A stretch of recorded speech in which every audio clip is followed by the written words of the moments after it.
Hi patrons, how's it going? Matt here. Now, I've got a beautiful antique sword here, or at least beautiful to me, and very special and unusual antique sword. Some of you might find this quite boring, so that's just a warning straight up. So I'm going to show the sword straight away and you can decide whether to keep watching. But this is a pre-numbered Wilkinson with a scroll hilt. Now, for those of you who know what that means, in fact, I'll save getting it out for a minute. For those of you who know what that means, Wilkinson started producing swords in about 1844. They started numbering their swords with serial numbers that have records relating to those numbers that sometimes tell us who purchased the sword from 1854. Pre-numbered Wilkinsons, partly because they are older and therefore have a lower survival rate, probably partly also because they were making slightly smaller numbers, in my opinion, before 1854, before the Crimean War, when there was a big boom in the number of officers' swords being made. Pre-numbered Wilkinsons are not that common, and they're quite sought after by people who collect British military swords. Also, of course, this was a very, very interesting period for the British Army because we're talking about the period between, say, 1845 and 1854, during which time we have the Sikh Wars. We have interesting stuff going on in Afghanistan at the end of the 1840s, and then also India as well. And the thing to bear in mind is a lot of people who bought swords from Wilkinson, and they were expensive. They were 2 or 3 times as expensive as swords from a standard military outfitter. People who bought swords in this period often were still officers in the army, sometimes of rank kind of captain or major in some cases. They were still officers later on in the 1850s when the Crimean War happened, the Indian Mutiny, the invasion of China, various other things. So very often those people in some cases who were famous, who were involved in those interesting conflicts, had pre-numbered Wilkinsons because they joined the army before Wilkinson swords were numbered. The downside to pre-numbered Wilkinsons is that they don't have any records surviving. So unless you have a name on the blade, or you have a crest, heraldic device, initials, something like this, you'll never know who it belonged to in most cases. Whereas with a numbered Wilkinson, you stand a chance of getting a name off the ledger, off the records that survive, that are owned by the Royal Armouries, and you can also get to them through Richard Milner as well. And if you get get that name off that record, then you can research the person and find out loads about the sword and where it was carried, and everything. So this sword is a pre-numbered Wilkinson, and it's a scroll hilt. Now, what's a scroll hilt? Well, it's one of these. So I've actually posted quite a bit about scroll hilts in the past, and you will see that it is what's sometimes called an acanthus pattern, a floral pattern, and this is made in steel. Now, these were initially known as the Sind Irregular Horse pattern in the Wilkinson records in the 1840s. Why? Well, quite simply because John Jacob, Brigadier General John Jacob of the Sind Cavalry, he kind of went out to the frontiers. Sindh's incidentally now in Pakistan, but of course back then Pakistan didn't exist. It was part of India, but it was the kind of far reaches in the direction of the northwest frontier, which was very unruly and underdeveloped, you could say, as well, and near Afghanistan. So it was a particularly warlike region, and Sindh was, as I say, quite unruly, and John Jacob was sent out there to basically bring Sindh into line, for better or for worse. And in fact, he was quite beloved in the region, and it's so much so that there's still a city named after him, Jacobobad, I think it's called, and he was actually quite revered by lots of the people who lived in that region because he brought law and order, and of course employment.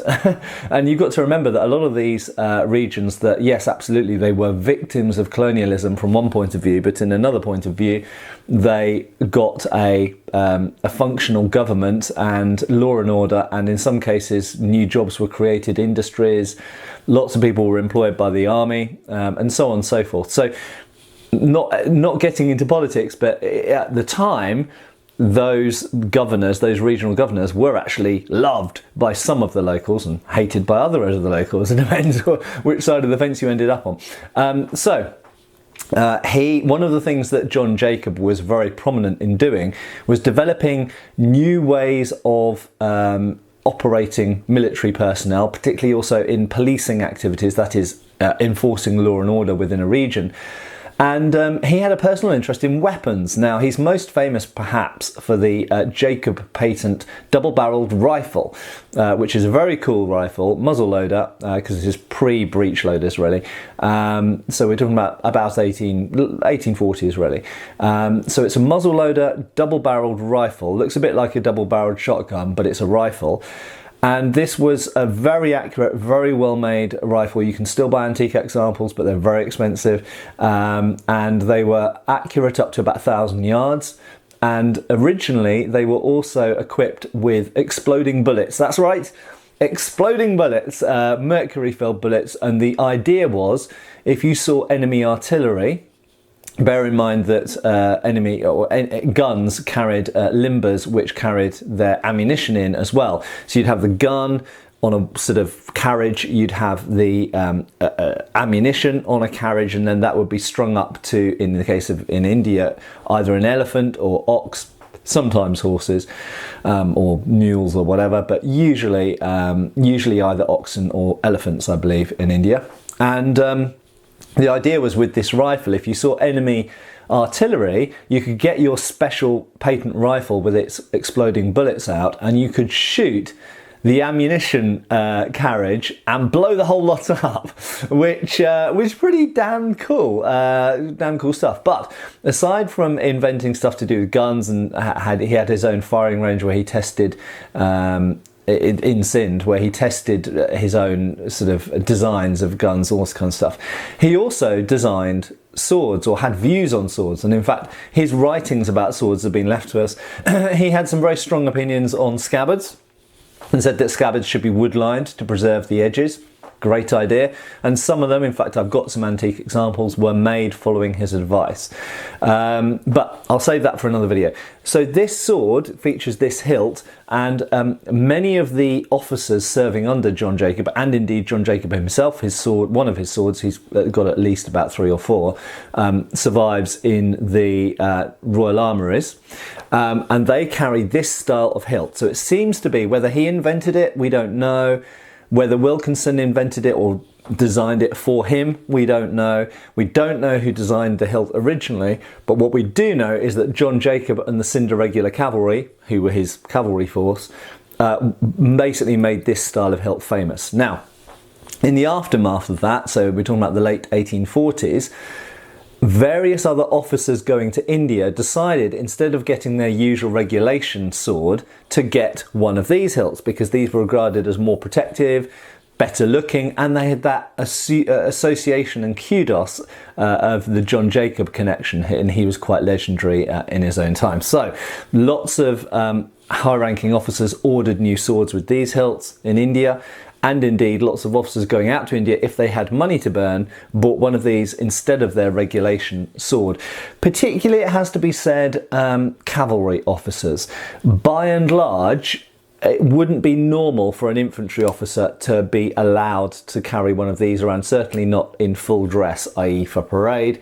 But in the field, they could have one of these as their service sword and no one would care. They could indeed have a tulwar or anything else as a service sword and no one would care. So, but by and large, these do seem to mostly have been adopted by cavalry and sometimes artillery officers. Now, this one's a bit different, and that's the reason I grabbed it, and that's the reason it will stay in my collection, as well as being a lovely pre-numbered Wilkinson. And I'll just give you a quick glimpse of the blade. So you'll notice the scabbard and the hilt don't look in fantastic condition, and it's lost some of the shag green off the grip. But this hasn't been cleaned up yet. I will clean this up sympathetically and it will end up looking a bit better. But the blade is basically like new. And there are a couple of reasons for that. One, because it's been looked after very well in its scabbard. It has a good seal with the scabbard. And I can smell very strongly the mineral oil, the type of mineral oil that they used in this period has totally protected it. So the blade is in absolutely lovely condition, and it's all solid and tight, and functionally it's as good as the day it was made, pretty much. Now, what's interesting about this sword is it is marked very specifically. Let's have a look. So it's that side. I don't know if you'll be able to see on camera, but let's see whether you can. So let's focus on the sword. There we go. Can you see that? That says Engineers. And going above the emblem up here, it says Bengal. So this is for an officer of the Bengal Engineers. Now, that's really, really interesting, because I have not had a sword exactly like this. And I should mention the blade is 55.5 inches long. That's cavalry-sized blade. So this is, to all intents and purposes at first sight, a cavalry officer's sword of a type that was very popular amongst officers going out to India, although it was also occasionally carried by officers in the UK and officers going to the Crimea and even Africa, Sudan and stuff like this. But it started off pretty much as an Indian cavalry officer's sword. So it's a cavalry officer's sword, but marked to the Bengal Engineers. Now, what swords did and bear in mind this is pre-1854. Now, what swords did the Bengal Engineers usually carry in this time before 1854? Well, I happen to know because I own several of them. They carried infantry officers' swords. That's right, brass-hilted infantry officers' swords with a 32.5 inch blade, sometimes 33, but by regulation 32.5 inch blade. So this is different in almost every way from the regulation Bengal Engineers officer's sword. It's not a brass infantry hilt. It has a thumb-checkered backstrap and a checkered pommel, as found on cavalry swords, and it has a 35.5 inch blade instead of the normal Bengal Engineers size infantry officer's sword blade. Now, some of you go, oh, but Matt, didn't the Royal Engineers, and therefore also the Bengal Engineers, adopt the scroll hilt? And yes, they did. And it just so happens, I've got another pre-numbered Wilkinson here that is the 1857 pattern Royal Engineers sword. And this is, again, in beautiful condition, pre-numbered early Wilkinson, so pre-1854. And you might be thinking, well, if that's a pre-1854 blade, why has it got the 1857 pattern hilt? Quite simply, it was obviously re-hilted. So when the new pattern hilts came in, whoever owned this sword would have had an infantry officer's hilt, and they got it re-hilted to the new regulation pattern. So what's going on with this other one down here? Well, it's not it's not an 1857 pattern hilt. So this isn't the case of someone who owned a infantry officer's pattern sword, 1845 pattern, and then got it re-hilted in 1857 as a result of the new Royal Engineers pattern hilt coming out. This is someone who was joining the Bengal Engineers and actually decided, screw regulation, I want a cavalry-sized blade, it has been service sharpened as well, cavalry-sized blade, and I want a scroll hilt. So this is a fascinating sword on a whole number of levels, but principally because it's a Bengal Engineers officer's sword that almost certainly was carried in the Indian Mutiny, because it dates to that kind of period and it's been service sharpened, so clearly carried in some campaign or another in the 1850s. But it's a cavalry officer's sword, but marked to the Bengal Engineers. A fascinating piece, fascinating sword. I hope it is somewhat interesting to some of you, and I'm extremely happy to have this in my collection. My eyes nearly popped out when I saw it, and I threw money at the person who was selling it. So there we go. A fascinating sword. I hope that's given you a little bit of insight as well into the period. And the Royal Engineers and Bengal Engineers of the day, the swords that they carried. Initially, the infantry officer's sword, then they changed the style of the hilt in 1857 to that brass hilt that we just saw there. But this is something else. This sits outside of that. Now, as a parting thought, I'll just mention that I am actually intending to write an article on swords of the Bengal Engineers, because by chance I've ended up with quite a few of them, and they're not all the same. They all vary and they're all interesting and they tell part of a story. And in fact, we know quite a lot about the services of the Bengal Engineers in the 1850s, not just in the Indian Mutiny, but in other minor campaigns as well. And we've got the names of them. We know exactly who they were. There weren't a huge number of them at any one time. At any one time, you'd only expect there to be about 30 Bengal Engineers officers, and their sappers operating underneath them would have been locally employed or recruited Indian sappers, essentially.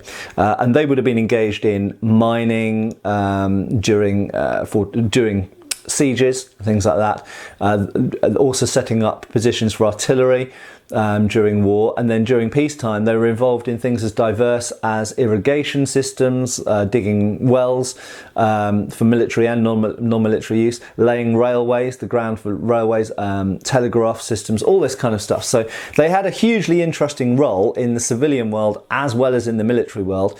And if you look at things like the Siege of Delhi during the Indian Mutiny, or indeed Siege of Sebastopol during the Crimean War, the Royal Engineers, or in the case of India, the Bengal Engineers, were absolutely intrinsic and important to everything that happened during those sieges. Very, very important officers, and they tended to be the highest qualified officers in the British Army, and it was quite difficult to become an officer. You had to pass quite a lot of maths tests and this kind of stuff because they were engineers.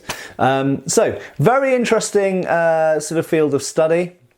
I intend to do an article about the Bengal Engineers and their swords at some point, because I need to share this information, and I think it might change a few people's ideas about the Royal Engineers sword and how that design came about, because I now have a working theory, which you can deduce from this video, that actually Bengal Engineers officers were perhaps adopting steel scroll hilts in India before they were regulation, and that's how possibly the Royal Engineers came to adopt the scroll hilt in 1857.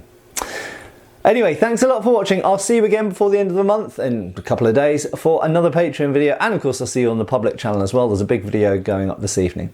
See you soon, folks.